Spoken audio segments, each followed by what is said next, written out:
হিন্দুরা থাকে এরা আমার ভাই, বৌদ্ধরা আমার ভাই, খ্রিস্টানরা আমার ভাই, ইহুদিরা আমার ভাই। তারা দিনই ভাই নয়, তারা মায়ের পেটের ভাই নয়, তারা মানবিক দিক থেকে ভাই। ও মানুষ, আমিও মানুষ। ইসলাম মানুষকে সম্মান করে, চিল্লায় বলো ঠিক কিনা। হিন্দুদের পূজা অনুষ্ঠানে মাদ্রাসার ছাত্র যে পাহারা দেয়, গোটা বিশ্বে এরকম দৃষ্টান্ত নজির বিরল, ঠিক কিনা বলেন। আইন শৃঙ্খলা বাহিনীর পাশাপাশি মাদ্রাসার ছাত্ররা যে সেখানে পাহারা দেয়, গোটা পৃথিবীতে এই দৃষ্টান্ত আপনি পাবেন না। মাদ্রাসার ছাত্ররা তারা তো কোরআনের ধারক, তারা হাদিসের ধারক, তারা কেন মন্দির পাহারা দিবে? এই সম্প্রীতিকে ধরে রাখার জন্য, এই সৌহার্দ্যকে ধরে রাখার জন্য, আমাদের পারস্পরিক ভালোবাসাকে অটুট রাখার জন্য। আওয়াজ করে বলতে হবে ঠিক কিনা। এখন বলেন, আমাদের এই ভালোবাসা অটুট থাক, আমরা চাই কি চাই না? আমরা হিন্দু মুসলিম মিলেমিশে শান্তিপূর্ণ সহাবস্থান, সাম্প্রদায়িক সম্প্রীতি, লালমনিরহাটের ভাইয়ের আওয়াজ করে বলুন, এই সাম্প্রদায়িক সম্প্রীতি আমরা চাই কি চাই না? আমি আপনাদের খেদমতে সূরাতুল আনআমের 108 নম্বর আয়াত তেলাওয়াত করেছি।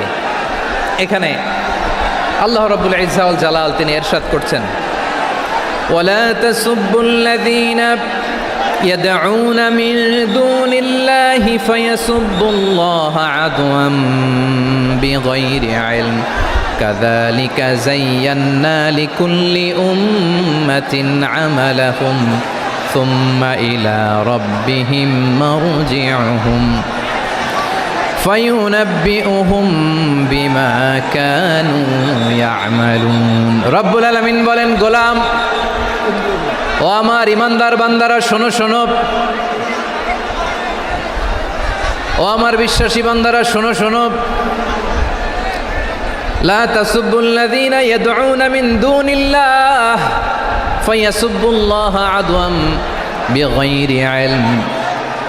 ও আমার বিশ্বাসী বান্দারা, যারা আল্লাহকে ব্যতি রেখে, আল্লাহকে বাদ দিয়ে অন্য উপাস্যকে ডাকে, দেবীর পূজা করে, তোমরা খবরদার তাদের গালি দিও না।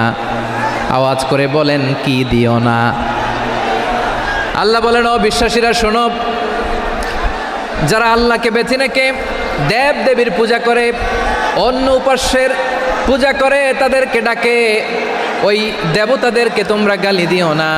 যদি ওই দেবতাদেরকে গালি দাও, তাহলে ভুলবশত, শত্রুতাবশত তারা তোমাদের রব আল্লাহকে গালি দেবে, ঠিক কিনা?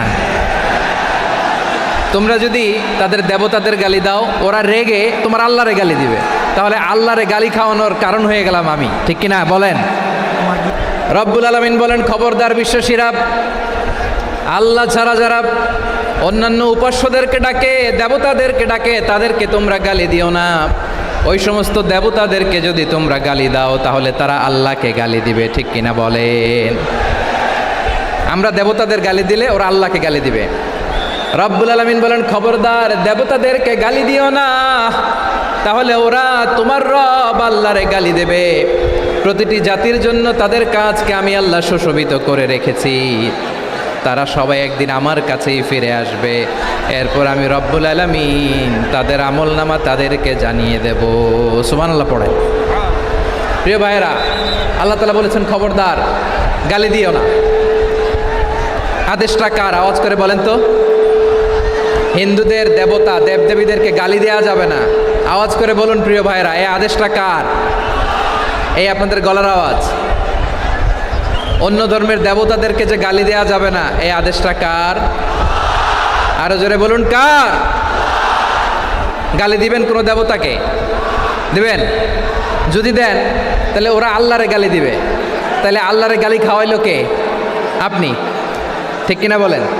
আমি আল্লাহকে গালি খাওয়ানোর কারণ হলাম, কারণ আমি যদি গালি না দিতাম, ওরা আমার রবকে গালি দিত না। আওয়াজ করে বলেন ঠিক কিনা। তাহলে প্রিয় ভাইয়েরা, ইসলাম আমাদেরকে শিখায়, সূরাতুল আনআমের 108 নম্বর আয়াত থেকে আমরা বুঝলাম, কোনো ধর্মকে ছোট করা যাবে না। অন্য ধর্মকে ছোট করা মানে ইসলামকে ছোট করা। অন্য ধর্মের দেবতাকে গালি দেওয়া মানে আল্লাহকে গালি খাওয়ানো। আওয়াজ করে বলেন ঠিক কিনা। খবরদার, এটা করা যাবে না। আর অন্য ধর্মের দেবতাকে যদি আপনি গালি দেন, ওরা ইসলাম থেকে দূরে সরে যাবে। যাও ইসলামের প্রতি আকৃষ্ট হয়েছিল, আর কোনোদিন ইসলামের ধারে কাছে আসবে না। আওয়াজ করে বলেন ঠিক কিনা।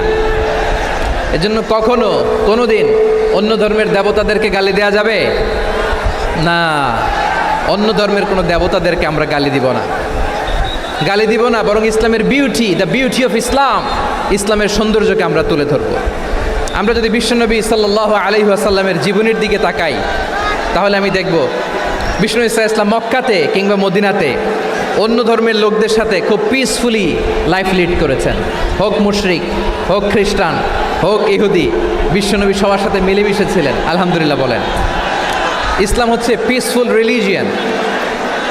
অন্য ধর্মের প্রতি সহনশীলতার সবক ইসলাম আমাদেরকে দেয়। কিন্তু প্রতিটি মুসলিমের এটা মনে রাখতে হবে, আল্লাহর কাছে পছন্দনীয় গ্রহণযোগ্য ধর্ম, জীবনাদর্শ একটি, সেটা হচ্ছে ইসলাম। আওয়াজ করে বলেন, সেটা কি?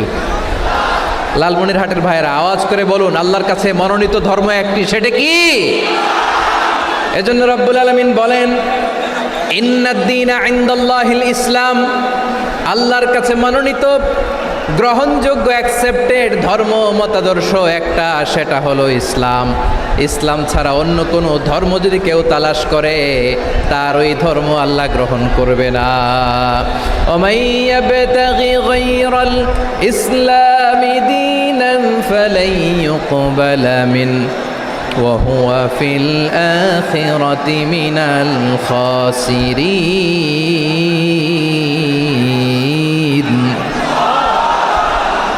Whoever seek anything except Islam, that won't be accepted from him, and he will be loser in the day of judgment. কিয়ামতের দিন ইসলাম ছাড়া কেউ যদি অন্য কোনো ধর্ম তালাশ করেছে দুনিয়াতে, তার এই মতাদর্শ গ্রহণ করা হবে না।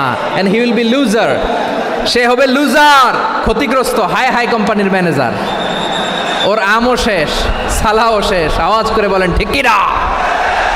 এজন্য ইসলাম পেয়ে আমরা খুশি না বেজার? প্রত্যেক নামাজ শেষে আমরা আল্লাহরে বলি, আল্লাহ রাদিতু বিল্লাহি রাব্বা ওয়া বিল ইসলামি দীনা ওয়া বি মুহাম্মাদিন নাবিয়ান ওয়া রাসূলা।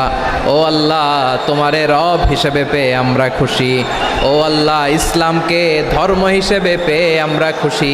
বিশ্বনবীকে আমাদের রাসূল পেয়ে আমরা খুশি। ঠিক কিনা বলেন? ইসলাম ছাড়া অন্য কোনো ধর্ম আমরা গ্রহণ করব না। ঠিক কিনা বলেন? আল্লাহর কাছে অ্যাকসেপ্টেড রিলিজিয়ান একটা, সেটা ইসলাম। তো বিশ্বনবী সাল্লাল্লাহু আলাইহি ওয়াসাল্লাম মক্কাতে কিংবা মদিনাতে খুব পিসফুলি এক্সিস্ট করেছেন, যে কোনো ধর্মের সাথে মিলেমিশে চলেছেন। তার প্রমাণ আমরা যদি রাসূল সাল্লাল্লাহু আলাইহি ওয়াসাল্লামের বায়োগ্রাফির দিকে তাকাই, তাহলে দেখব তিনি মুশরিকদের সাথে পিস ট্রিটি করেছেন, শান্তি চুক্তি, পিস ট্রিটি, পিস এগ্রিমেন্ট। আপনারা হুদাইবিয়ার সন্ধির নাম শুনেছেন? আমার লালমনিরহাটের কলিজার টুকরা ভাইয়েরা, হুদাইবিয়ার সন্ধির নাম আপনারা শোনেন নাই? ষষ্ঠ হিজরিতে বিষ্ণু ঈসা ইসলাম মুশরিকদের সাথে এই ট্রিটি করেছেন, চুক্তি। কাদের সাথে? মুশরিকদের সাথে। আমরা তো মুসলমান বসতে পারি না। আমরা দুই মুসলিম ভাই একসাথে বসে চা খেতে পারি না, গল্প করতে পারি না। বিষ্ণু ঈসা ইসলাম মুশরিকদের সাথে ট্রিটি করেছেন, হুদাইবিয়ার সন্ধি। এই সন্ধির আগে মক্কা থেকে কেউ মদিনায় যেতে পারে না, মদিনা থেকে কেউ মক্কায় যেতে পারে না। কিন্তু এই সন্ধির পরে ট্রাফিক স্বাভাবিক হয়ে গেল। মক্কার লোকেরা মদিনায় আসতে পারে, মদিনার লোকেরা মক্কায় আসতে পারে। এটাকে বলে সুলহে Hudaibiya, the peace agreement of Hudaibiya, শান্তি চুক্তি। আমরা পৃথিবীতে এখন অনেক শান্তি চুক্তির নাম শুনি, এগুলো সব the piece treaty of Hudaibiya থেকে কপি করা। আল্লাহু আকবার। তাহলে বিশ্বনবী সাল্লাল্লাহু আলাইহি সাল্লাম তিনি যে শান্তিপূর্ণ সহাবস্থানে বিশ্বাসী ছিলেন, মুসলমানেরা যে অন্য ধর্মের প্রতি সহনশীল, তার প্রমাণ হচ্ছে এই পিস ট্রিটি। মক্কার পার্ট গেল, পিস এগ্রিমেন্ট করলেন, শান্তি চুক্তি। বিষ্ণু ঈসা ইসলাম মদিনায় যেয়ে কি করলেন? মদিনায় যে বিষ্ণু ঈসা ইসলাম মদিনা চার্টার করলেন, মদিনা সনদ, সাহিফাতুল মদিনা, এটার বলে মদিনা চার্টার।